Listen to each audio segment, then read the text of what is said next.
생각을 바꾸면 수익이 보인다. 역발상 투자의 문현진 멘토입니다. 오늘도 많은 종목들이 급등을 하고 많은 종목들이 급락을 하고 있는데요. 이런 과정에서 우리가 가야 할 길 상한가에 들어간 종목들 체크해보면 답이 나올 것 같습니다. 도움되신다면 좋아요와 구독 그리고 알람 설정까지 반드시 부탁드리면서 바로 출발을 해보도록 할게요. 자, 그리고 이번 주 토요일이죠. 내일입니다. 내일 오후 1시에는요. 제가 안양 상공회의소에서 여러분들 오프라인으로 만날 준비가 되어 있습니다. 2023년에 대한 어떤 시장에 대한 견해들 들으러 오시면 좋을 것 같고요. 오프라인으로 오셔서 오프라인에서만 들을 수 있는 그런 재밌는 이야기들도 듣고 가시길 바라겠습니다. 자, 그럼 이제 오늘 시장 체크를 한번 해보면요. 단순히 한마디로 표현한다면 기술적 반등이죠. 이거는 이제 기술적 반등이 나오고 있다 생각하시면 되고요.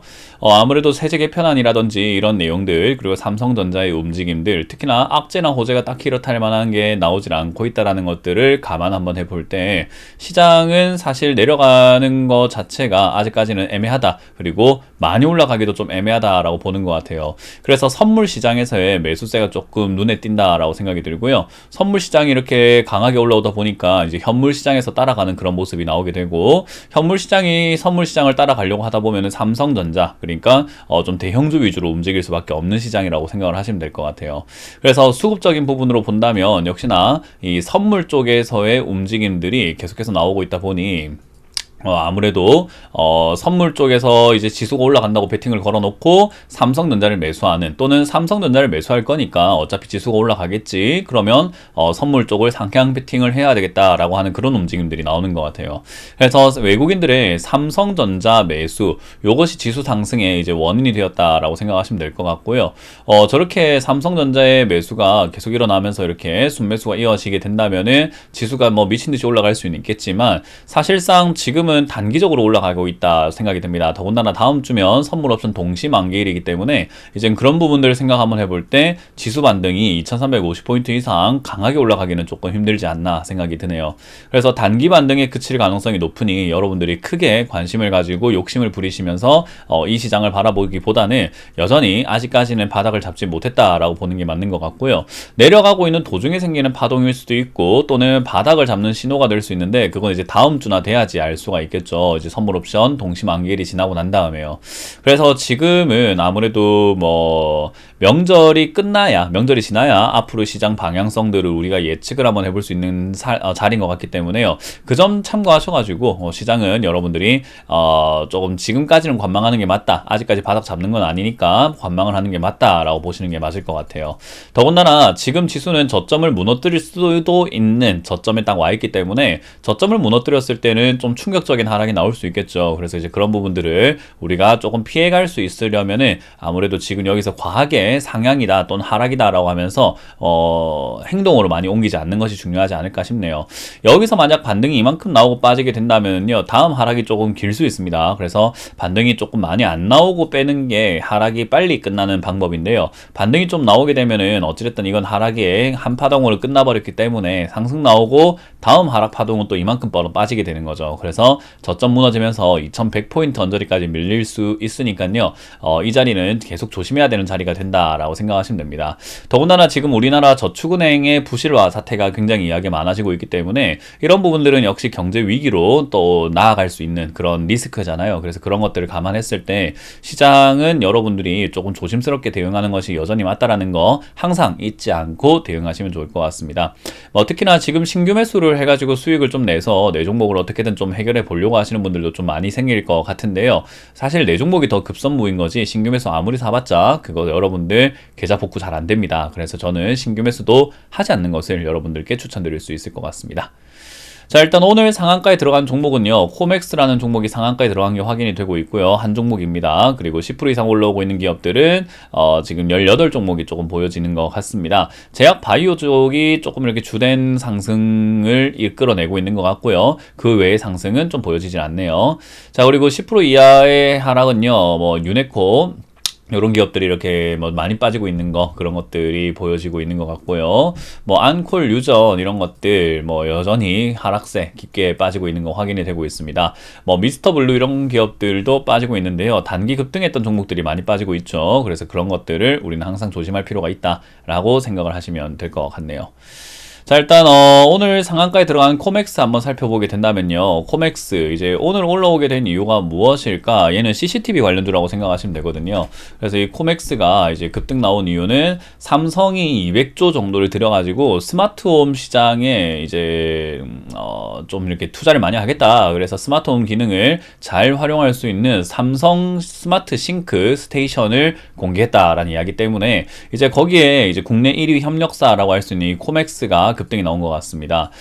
이 코맥스라고 하는 이 기업은요, 뭐 IoT, CCTV, 스마트홈 이런 쪽으로 많이 이렇게 했던 기업이고요. 예전에 이제 뭐 우리 병원에 진료 수술실에 CCTV 달자 할 때도 그때 정책 테마로도 움직였던 기업 중에 하나예요. 그래서 카메라라든지 CCTV 이런 관련 테마로는 충분히 엮여 있는 기업이라고 생각하시면 되고요. 그렇다고 해가지고 매출이 엄청나게 좋은 기업까지는 아닙니다. 그래서 삼성 1위 협력사다라고 이렇게 부각이 되었다라고는 하지만 사실 그렇게까지 뭐 수혜를 받을 만한 그런 기업은 아니고 삼성이 아직까지는 스마트홈이라던가 이런 것들을 상용화 시키려면 삼성이 아무리 나선다고 하더라도 우리가 써야지 스마트홈도 도움이 될 거 아닙니까? 근데 여러분들도 아시겠지만 스마트홈 시스템을 여러분들이 얼마나 활용을 하고 계시는지 스스로 한번 스스로에게 물어보시면요, 딱히 그렇게 쓰고 계시지 않는 분들도 꽤나 많을 겁니다. 그래서 스마트홈 시장은요, 뭐 무궁무진하게 열려 있긴 합니다. 왜냐하면 쓰는 사람이 없다라는 것은 앞으로 쓸 수 있는 사람이니까 가망 고객이라는 거죠. 그래서 돈이 나올 수 있는 산업이긴 한데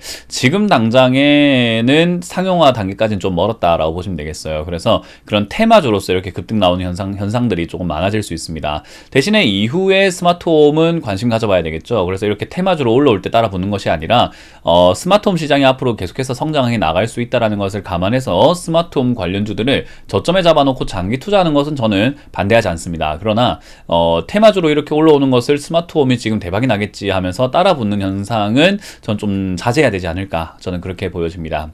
그래서 코맥스 같은 이런 기업들은요, 조금 관심 종목에 넣어놓고 재무제표라든지 이런 것들이 좀 안정화되었을 때, 주가가 충분히 바닥 잡았을 때 그때 장기 투자 관점으로 잡아놓는 것은 나쁘지 않다, 그렇게 관점을 잡으시면 되겠습니다.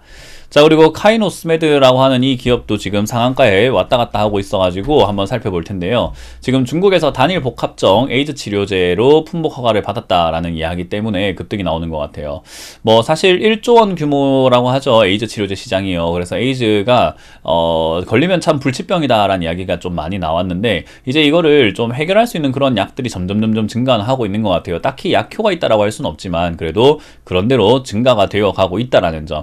그래서 이 약이 새로 생기면은 돈이 될까 싶은데요. 사실 약이라는 게 새로 나왔다고 해서 신제품이라고 해서 바로 먹어보고 바로 이렇게 투여를 할 수 있는 그런 건 아니에요. 왜냐하면 사람의 건강과 직결되기 때문에 신제품에 오히려 경계감이 더 많은 게 제약 바이오입니다. 그래서 신약 개발이라고 하는 말은요, 굉장히 조금 우리 입장에서는, 투자자 입장에서는 좀 이렇게 꿈과 희망을 잡기도 하고 상당히 조금 기대에 찬 이야기가 될 수도 있겠지만 실제로 이제 응용을 하고 있는 의사들 입장에서는요, 신약 투여라는 것은 리스크입니다. 잘 먹고 잘 치료가 되고 있고 호전이 되어 가고 있는 그런 환자들에게 새로운 약이 나왔다고 해서 그걸 투여하기에는 사실 명성에도 뭐 문제가 생길 거고, 그 괜히 잘못 투여했다가 몸에 받지 않아서 부작용들 때문에 고생하게 되면은 쓸데없는 약을 투여하게 된 거거든요. 그래서 그런 거는 오점이 될 수 있기 때문에 사실 유명하고 안정적인 약들을 쓸 수 있다라고 보시면 돼요. 두통에도 우리가 예를 들어 가지고 뭐 아스피린이라던가 이렇게 아주 안정적인 약들이 있는데 뭐 알지도 못하는 현진제약에서 나와가지고, 제 이름이죠, 현진제약에서 나와가지고는 이거 두탕약입니다, 이거 드셔보시는 게 어떻겠습니까, 아스피린이 아니고 에시피린입니다 라고 하면서 팔아먹으면은 이거를 뭘 믿고 먹겠냐는 거죠. 아스피린처럼 아주 안정적인 약이 있는데요. 그래서 이제 그런 부분들 때문에 사실상 이게 신약 개발이라고 하는 부분이요, 뜬구름 잡는 경우들이 꽤나 많습니다. 그래서 이 카이노스메드라고 하는 이 기업도 저는 개인적으로 이렇게 뜬구름 잡고 있다, 신약 후보 물질을 개발하고 이런 기업이 맞긴 맞고 적자가 막 나오고 있는 기업도 맞긴 맞아요. 그래서 지금 매출도 영원히로 안 좋은 기업이기 때문에 단기적으로 반등이 나왔을 때 저는 빨리 탈출할 수 있는 기업이 돼야 된다. 뭐 물론 이런 기업들은 뭐 정말 이상 급등 현상이 나와서 폭등할지도 몰라요. 왜냐하면 사람들의 기대감들이 그만큼 꿈과 희망이 많이 생겼을 때는 폭등하기도 하거든요. 옛날에 신라젠이라든지 뭐 신풍제약 같은 것처럼요. 근데 그렇게 일확천금을 노리고 투자하기에는 급등하는 기업의 개수가 너무 적죠. 그러니까 확률이 너무 적다라는 거예요. 그래서 우리 로또도 확률이 적으니까 막 5천만 원씩 때려 넣으면서 로또를 사시는 분들 잘 없잖아요. 사더라도 재미삼아 10,000원, 20,000원 이렇게 사시는 분들이 많은 거잖아요. 그래서 확률이 적을수록 갈수록 적게 투자하는 것이 맞다라고 생각이 듭니다. 그래서 카이노스메드를 들고 계시는 분들 중에서 나는 에이즈 치료제 정말 될 거라고 봐요 라고 하시는 분들은 조금 멀리 보고 좀 장기로 보고 투자하시는 거라고 한다면 소액으로, 정말 소액으로 한 방 터지면은 그래도 좀 많이 벌 수 있는 한 100만 원 정도, 그 정도만 들어가서 투자하는 것이 낫지 않을까. 날려도 100만 원이면 다른 종목에서 메꿀 수도 있을 것이고 그래도 아프지만은 버틸 수는 있단 말이에요. 그래서 큰돈 투자하지 마시라는 말 드리고 싶습니다. 자, 이렇게 오늘 두 종목 살펴보고 나니까 시장 역시 단기 반등인 것 같죠. 테마도 없고 일정한 시세를 내고 있는 주도주도 없는 시장입니다. 그래서 그만큼 많이 어려운 시장이다 보니까 여기 기웃거리고 저기 기웃거리고 하게 되는데요. 저는 그렇게 기웃거리지 마시고 좀 더 편안하게 시장을 바라보시면서 여러분들이 대응하시는 게 어떨까라는 생각이 듭니다. 자, 오늘도 하루 편안하게 보내시길 바라고요. 명절 전까지는 딱히 매수 매도할 만한 것들이 없기 때문에 그냥 홀딩하고 관망하자라는 전략 그대로 드리면서 마무리 짓겠습니다. 지금까지 역발상 투자의 문현지 멘토였습니다. 고맙습니다.